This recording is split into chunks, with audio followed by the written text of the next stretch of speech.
Hello. Today we will be talking primarily about ionic strengths, and we will then get to what's known as activity coefficients. And essentially this topic we relate to a bunch of aspects of chemistry, but we are mostly going to use it in relation to equilibrium and our little K value. So let's say that we have copper sulfate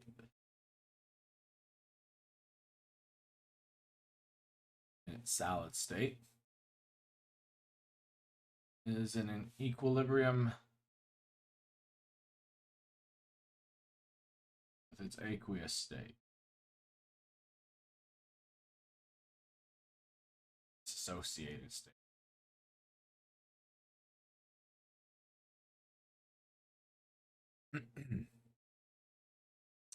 We would write this as KSP is equivalent to concentration of the products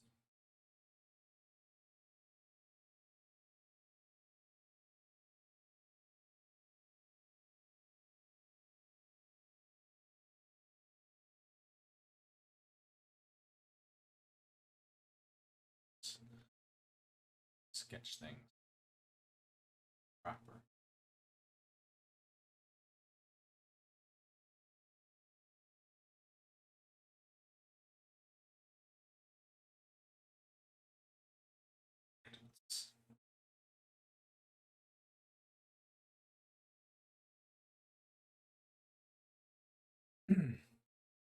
And let's say this value is 2.4.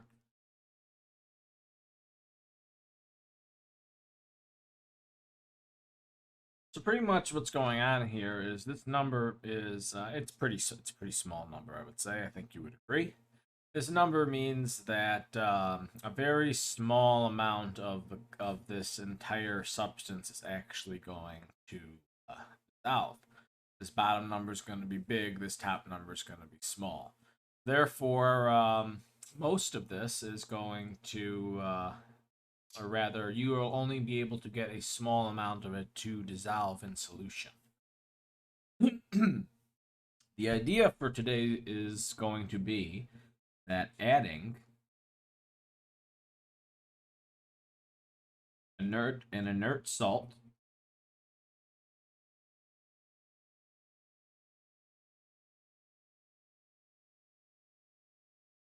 as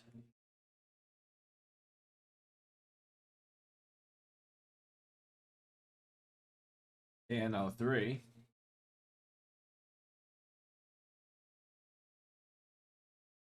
increases the solubility.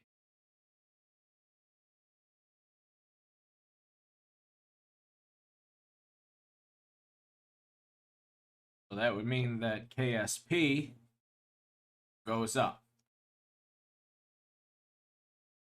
So essentially, if I, instead of having water, I had water with some KNO3 added into it, and then I added the CuSO4, I would get more of it to dissolve than if I added it to just water without the KNO3. So the KNO3 is doing something.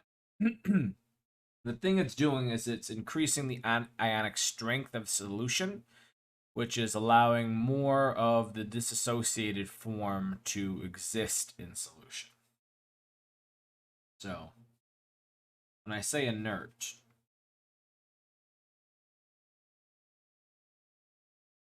meaning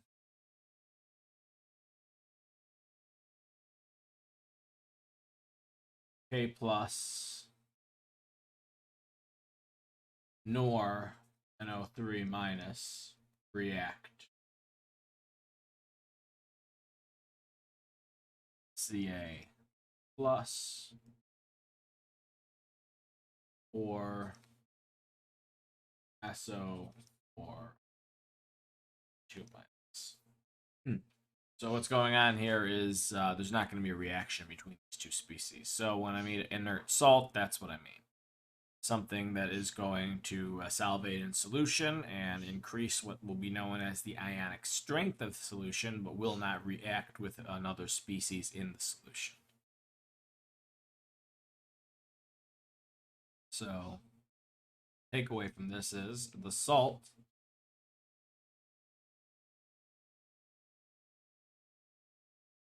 raises the overall ionic strength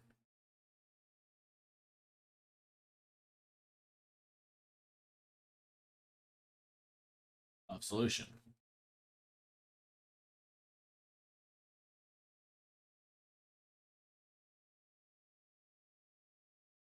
And therefore, higher ionic strength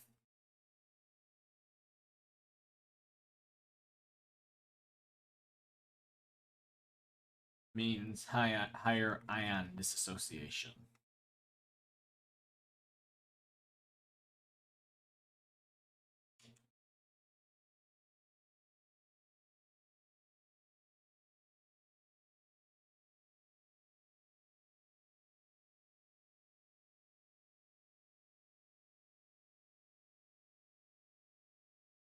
So let's turn this into a formula. And we could say that the ionic strength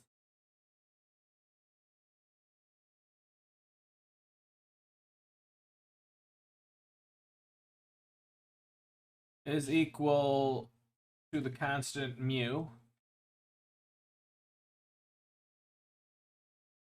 And mu will equal to 1/2 the summation I of C sub I Z sub I squared. And this is going to equal the total ion concentration or ionic strength. C is known as the concentration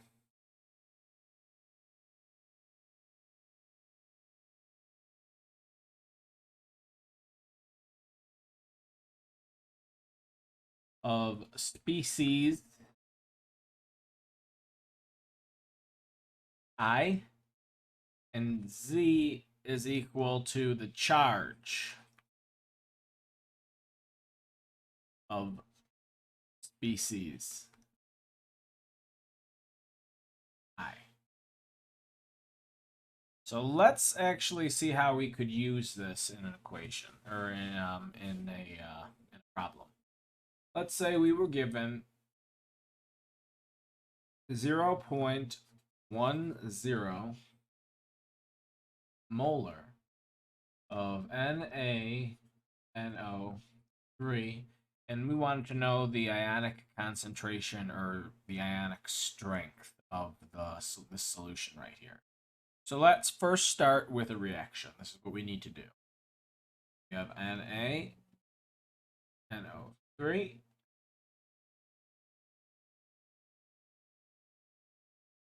is in equilibrium with Na plus and NO3 minus. The next thing we want to do is we want to evaluate our variables. First, we need C1 and C2 because we have two species in this. We have sodium and we have nitrate.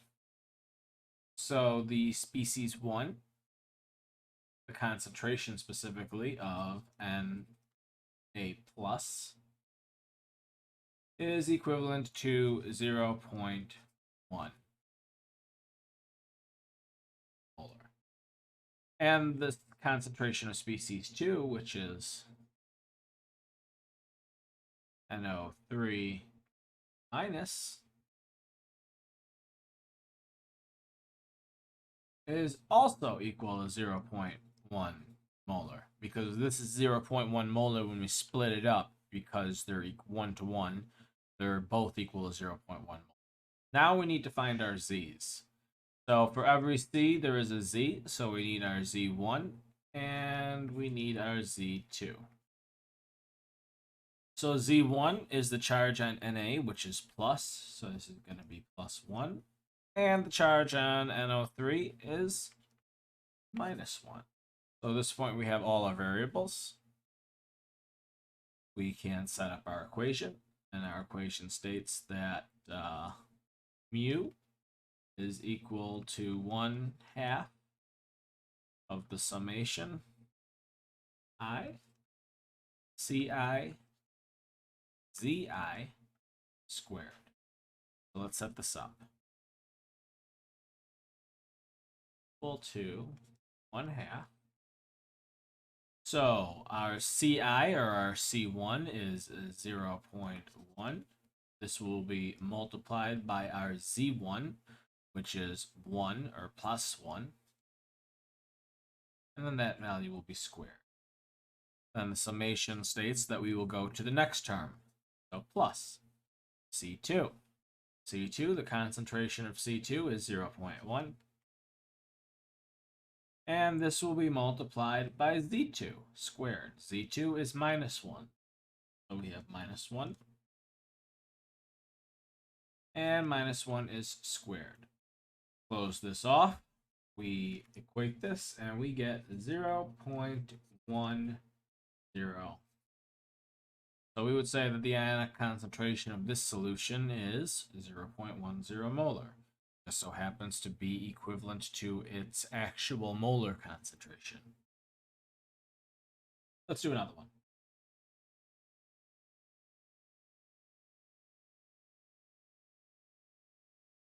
So let's say I have 0.0 molar of Na2SO4. First thing we want to do is write out the equation.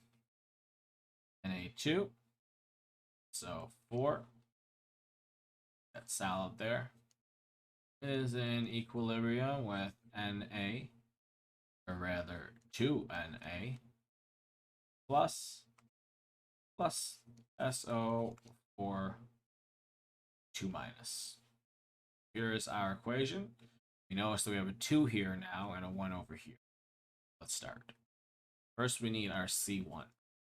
Our C1 will be the concentration of the sodium. Now, the concentration of the overall species is 0.01 molar, so this is 0.01. But because for every one of these, there are 2 of these, the concentration of the sodium will be doubled. So 0.02 molars of the sodium in this case. C2 is going to be equal to of the SO4.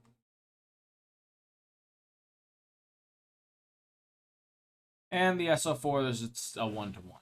Therefore, for every 1 Na2SO4, there is 1 SO4. Therefore, its concentration will be 0.01. Now we need to look at the Z values. So we have Z1, we have Z2.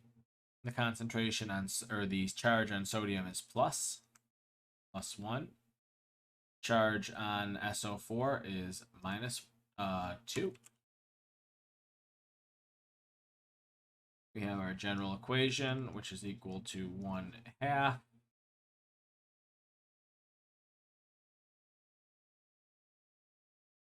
summation I squared. Let's plug in our values now. So we have 1/2. C1, our C1 is 0.02. Multiplied by our Z1 squared, which is +1 squared, plus our C2, which is 0.01, plus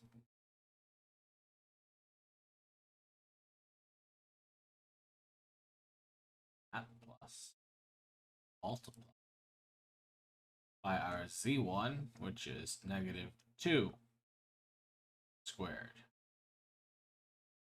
So when we punch this in our calculator, we get a value of 0.030 molar.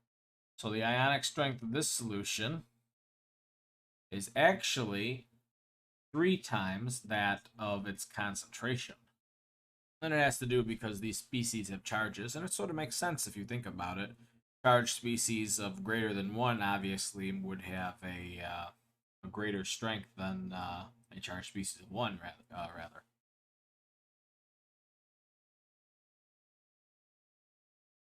All right, let's move on.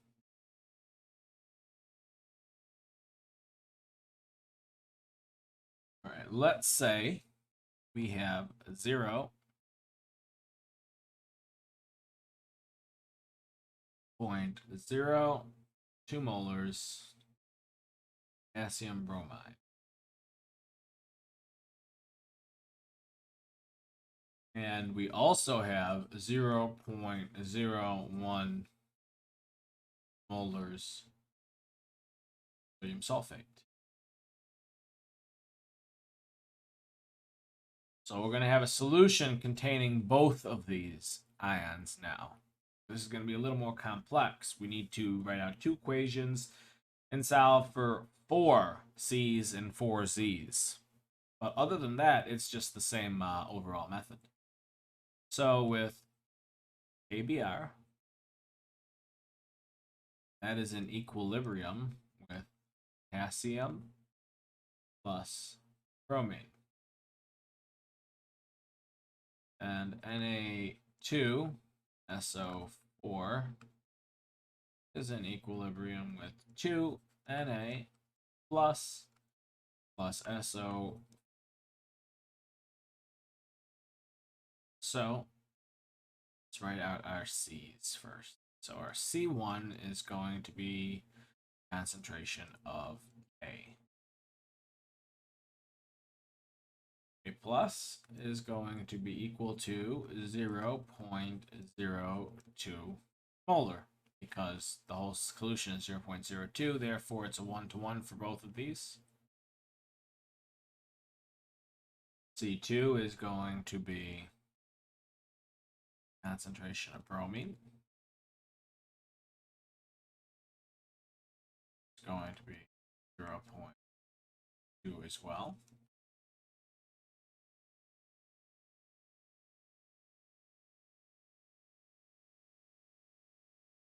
C3 is going to be the concentration of the sodium.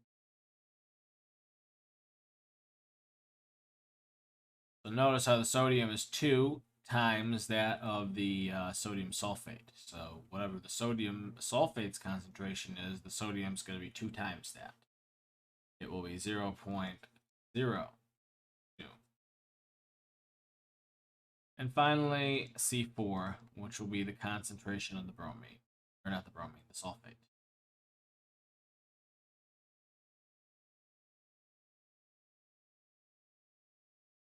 Will be equal to, because it's a 1-to-1, 0.0. We now need to fill in the Z's. So the Z1, the charge on potassium is equal to +1. Z2, the charge on bromine is equal to -1. Z3, the charge on sodium is equal to +1. And Z4, the charge on sulfate is equal to -2. We have our general equation, which is equal to 1/2 summation of equations of I multiplied by the charges I squared. This will give us the following. So C1 is 0.02. And I'm going to multiply that by Z1, which is +1 squared. Then we're just going to move on to C2, which is 0.02 multiplied by -1 squared plus C3, which is 0.02 plus multiply 1 squared plus 0.001 multiplied by -2 squared. So a lot of numbers here, but totally doable. Mostly straightforward once you just have the equation written out. Let's plug everything in. This should come out to a value of 0.050. So we have a total ionic strength of solution of 0.050 from these two concentrations combined, these two compounds combined. So the idea here is if you need to find the ionic strength of a solution, we would use this formula. However, like most things in chemistry and most sciences, this is an ideal case situation. This formula begins to fall apart when we use ionic species of charges greater than or equal to 2 or -2. Therefore, it's not really useful for most of our compounds because it represents an ideal case, which obviously does not occur in nature. Just so you know. But we will be possibly using this along with something we are about to talk about now to determine a new sort of idea. So the next thing I want to essentially talk about is what's known as an activity coefficient. Let me write that down.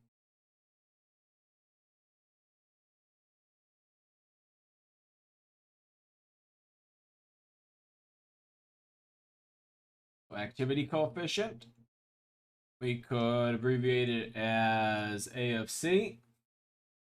And this is going to equal to the concentration of C multiplied by this value right here. So this Y of C is your activity coefficient, and this A of C is the activity of C. Let's write that down. So A of C equals activity of species C, and this equals activity coefficient of C.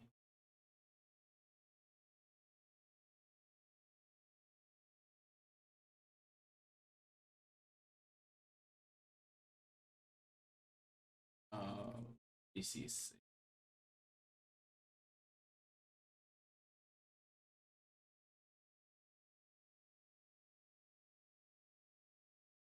So let's actually use this to rewrite some things now. So let's have the general formula. We have A plus B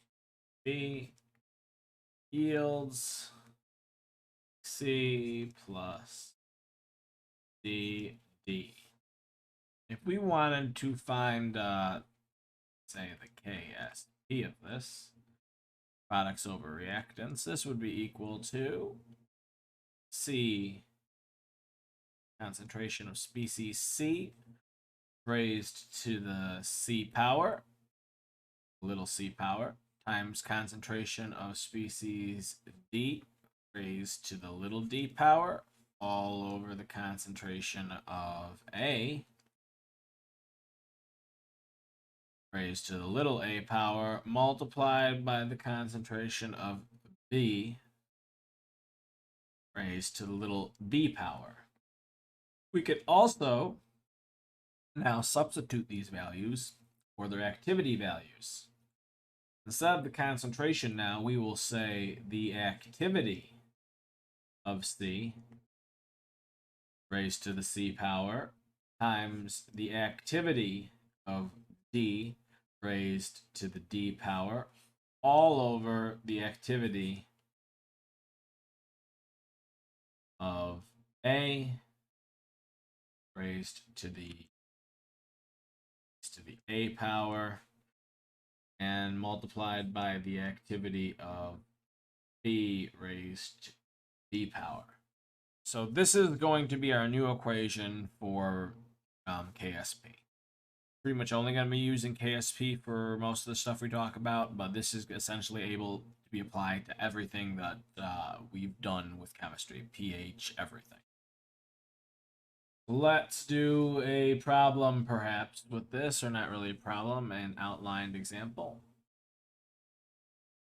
So let's say that we have Cu, Cl, copper chloride in the solid state is in equilibrium with copper.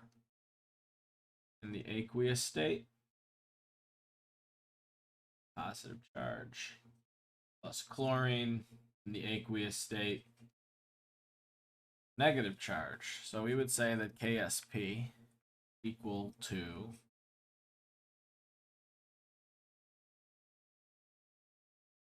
copper positive times chlorine negative. And we typically don't write reactants in a KSP because we don't really, because it's a solid, we don't really know how much it is. We could rewrite this as the activity of the copper multiplied by the activity of the chlorine. And this is how we would redo this type of equation. For instance, let's say we had aluminum oxide and that was be in equilibrium with aluminum, positive charge, plus 3OH, negative charge.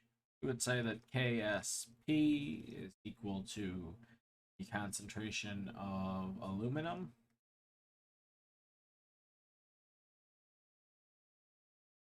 obviously positive charge times concentration oxide raised to the third power because it's 3 of them. Or we could rewrite this as activity of the aluminum multiplied by the activity of the hydroxide. So these are just some examples how we could rewrite some of these things using activity coefficients rather than what we typically use. Now I want to give you this table.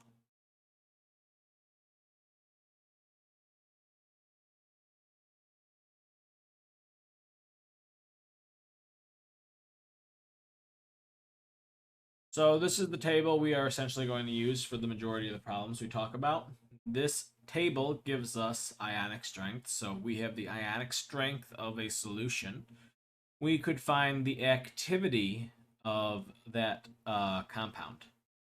So these are positively charged, plus or minus 1, plus or minus 2, plus or minus 3, plus or minus 4. Here are the activities for those at these ionic strengths for these compounds. Let's do some problems.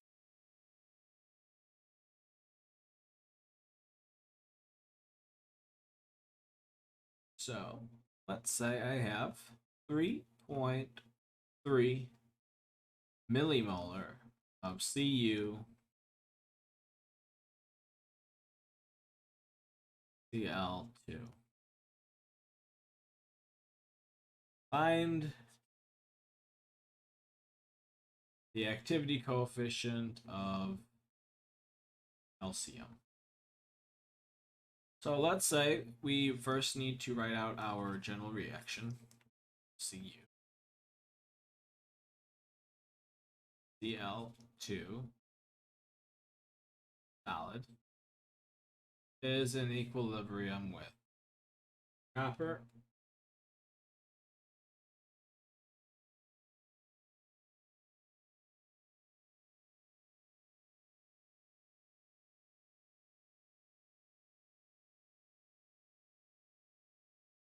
calcium 2 plus.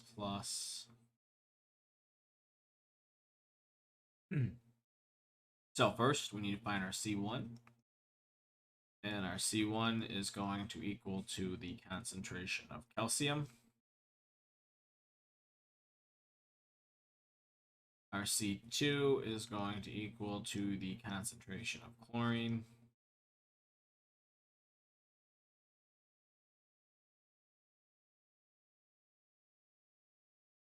So 3.3 millimolar or 0.0033 molar.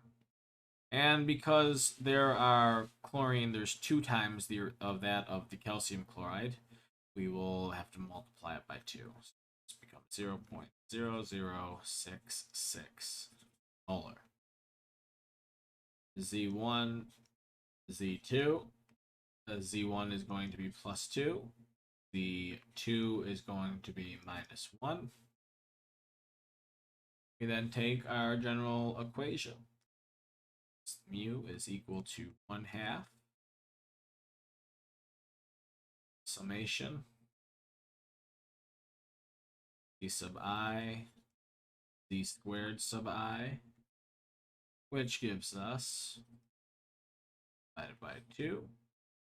C1 is 0.0033 multiplied by Z1, which is plus 2 squared, plus C1 0.0066 multiplied by 1 or minus 1 squared, going to equal 0.010. So we're going to look for this concentration on our table. So we're specifically for calcium, because that's what we wanted to look for. So on this table, we see 0.01 is right here. We scroll down to calcium, which is in the plus 2 charges. So calcium is, where are you? So calcium is right here, the first one here. And it is 0.675. So we will have this is equal to 0.675 is what our activity of C is, our activity coefficient of calcium. So this is the idea of how we will get our activity coefficients for any compound or anything that we calculate the activity coefficient for. We'll then use the activity coefficient to do further calculations, as we will see in a bit.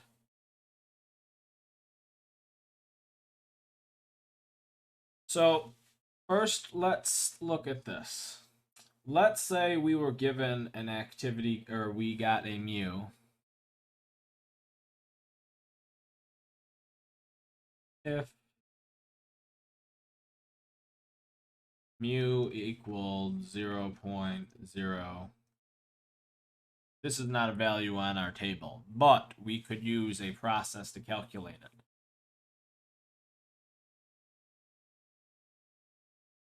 So our table, let's say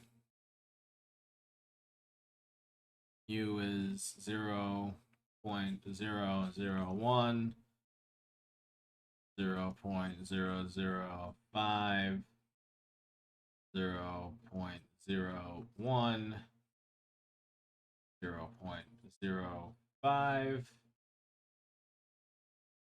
and 0.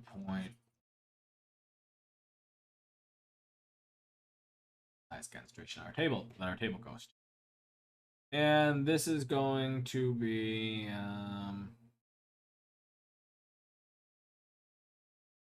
for instance,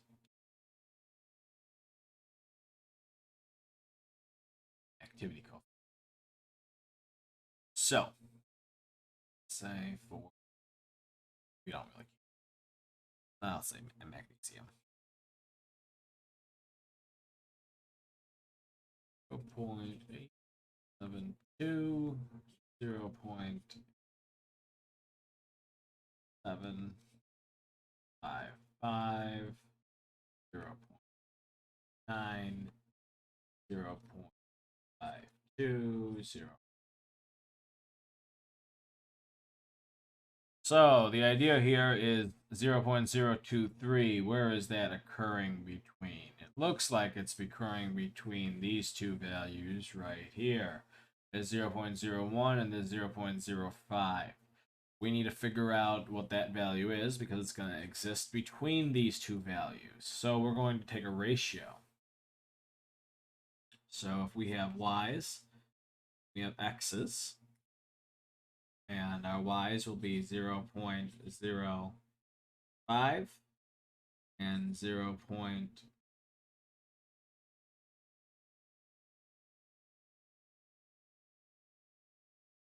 0.01. We have 0.52, 0.95269. We want to know 0.0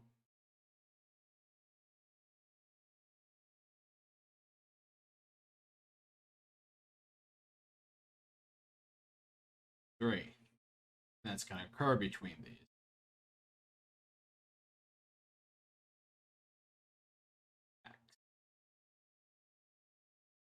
We could say is y over, say y unknown over delta y known equals x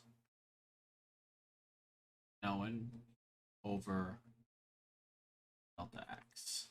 How are we going to fill this in? So our y unknown is going to be equal to 0.69 minus x over our y known, which is going to be, or a change in our y known,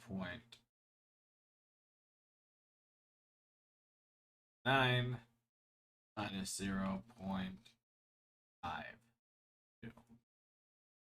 So I did 6.9 over this, and then this over this. So these two ratios are essentially this minus this, and this minus this, which will equal to 0.01 minus 0.023 over 0.01 minus 0.05.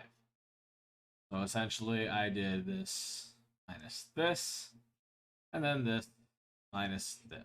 I have a ratio going on here. So this ratio is going to essentially allow us to solve for this x.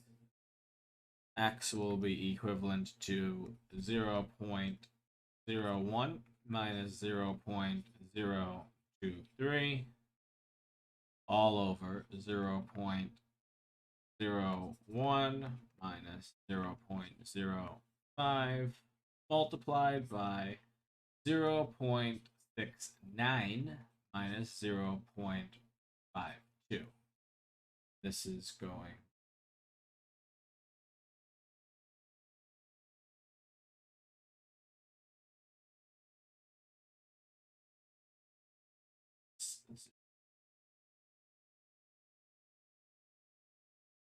this guy right here has to be off.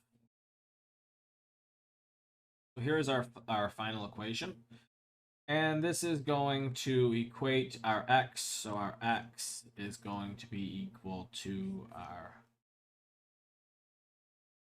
g, going to equal to 0.63. So what this is going to allow us to do is if we get a value right here, a mu value in our calculations for our problem, that does not exist on our table, we could use this ratio idea to calculate for that value that we need. So this is going to be very, very useful.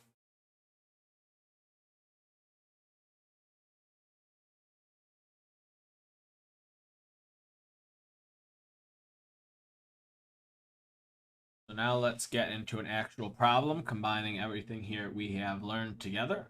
So we are needing to find the concentration of calcium in a saturated solution of CaF2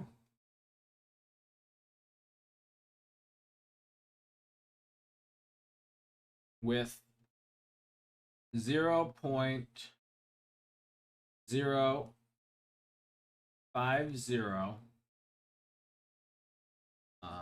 molars of NaF added.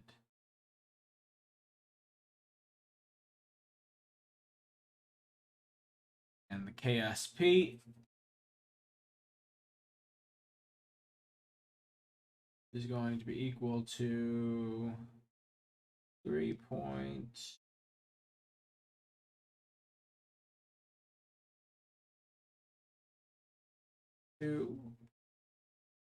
times 10 to the negative 11th. And this is the KSP of CaF2. So the idea here is actually the idea that we originally started today's lecture off with. If we have a saturated solution of CaF2, so that means we cannot dissolve any more CaF2.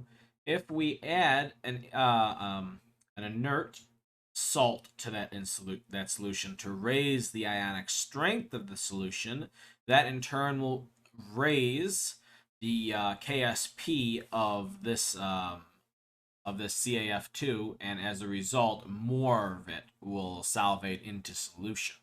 So this is the type of problem you would expect to see for this section, essentially. So this is going to essentially combine everything we've done into one giant problem. So we'll start out with sodium fluoride. So we will say that NaF, and the idea here is we want to find the ionic strength of the sodium fluoride. So at this point, we don't need to find the ionic strength of the where are we? Of the calcium fluoride, and the reason we don't need to find this ionic strength of the calcium fluoride is because the maximum amount of the calcium is already solvated in solution. Therefore, its ionic strength has already been essentially put into play. It's not going to affect the solution any further, so we need to find the ionic strength of additional things added to the solution. So we will only look at the ionic strength of the NaF that is being added to the solution, and then we will recalculate the calcium concentration using this KSP value. So NaF is equivalent to, or rather is in equilibrium with, sodium plus fluoride. We could say that the ionic strength of NaF is equal to 1/2 the summation of C1 Z or CCI ZI squared. we could say that C1 is equal to the concentration of sodium. We could say that C2 is equal to the concentration of chloride. We could say, and because it's 1-to-1, it's going to equal to the initial concentration, which is this 0.05. 0.5, 0.5. And we need our Z1.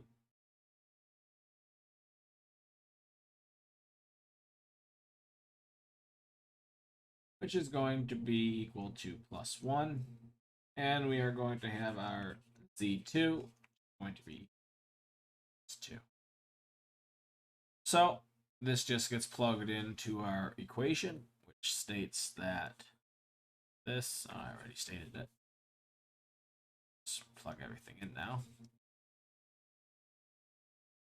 0.05 multiplied by 1 squared plus 0.05 multiplied by -1 squared is 0.05.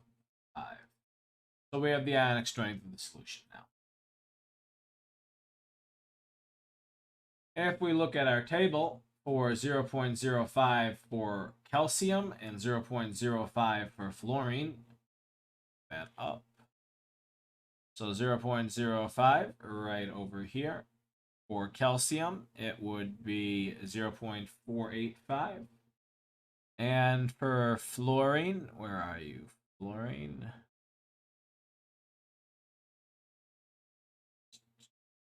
Right here. Fluorine is right here. So 0.81 for fluorine. Let's write that down. We could say that of calcium is equal to 0.485.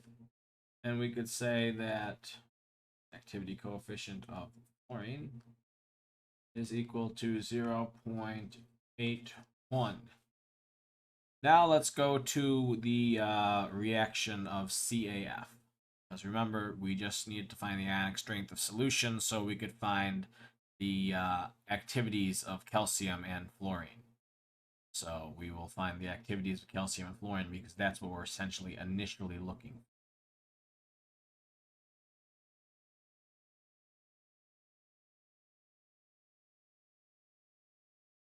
for. So we have CaF2 is in equilibrium with Ca2 plus 2F minus. Or we could say KSP is equal to the total concentration of calcium 2 plus multiplied by the concentration of F minus squared. Or we could say it is equivalent to the activity of Ca2 plus multiplied by the activity of F minus squared, or we could say it is the concentration of calcium 2 plus multiplied by the activity coefficient Ca2 plus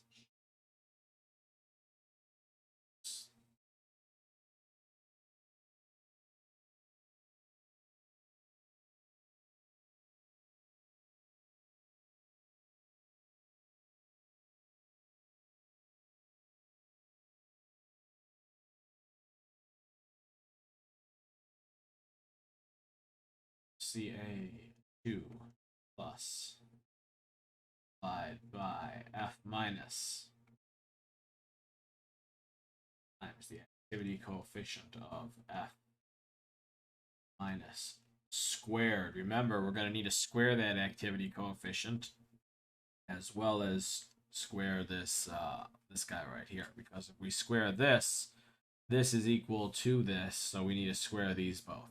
So make sure you are aware of that if coefficients on the some of the species are present. So what this boils down to is, well, we have KSP. KSP is equal to 3.2 times n to the negative 11. And this is going to equal to the concentration of Ca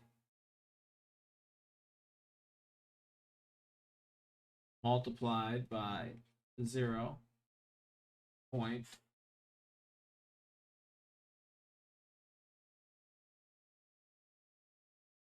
0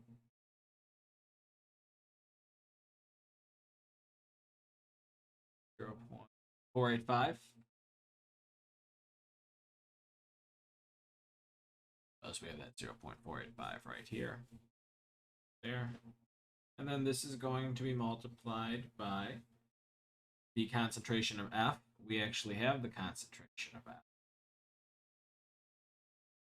This is the concentration of F. We were given this because it's the CaF2. There is fluorine inside this solution being added.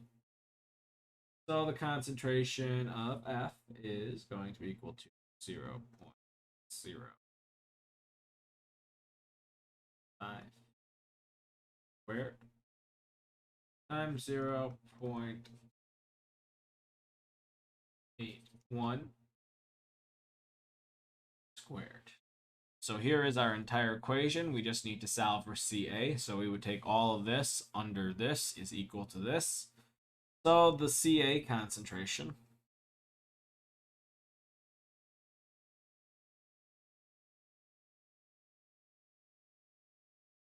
is going to be equal to 4.0 times 10 to the negative 8. So this is how we would do this problem if we were given activity coefficients, or if we were asked to solve in respect to activity coefficients. The activity coefficients greatly change, or can sometimes greatly change a problem. Sometimes it has no effect at all on the problem. So this will actually conclude today's lesson. The idea here is activity coefficients, activities, and ionic strength of solution, and combining it all and using it for other things. As I said, activity coefficients and activities of different compounds actually can replace essentially the concentration of a compound in every single chemical equation that you have. So if you have a chemical equation that has a concentration value, you can replace that concentration value with an activity value instead. That will essentially conclude today's lecture, so I will see you next time.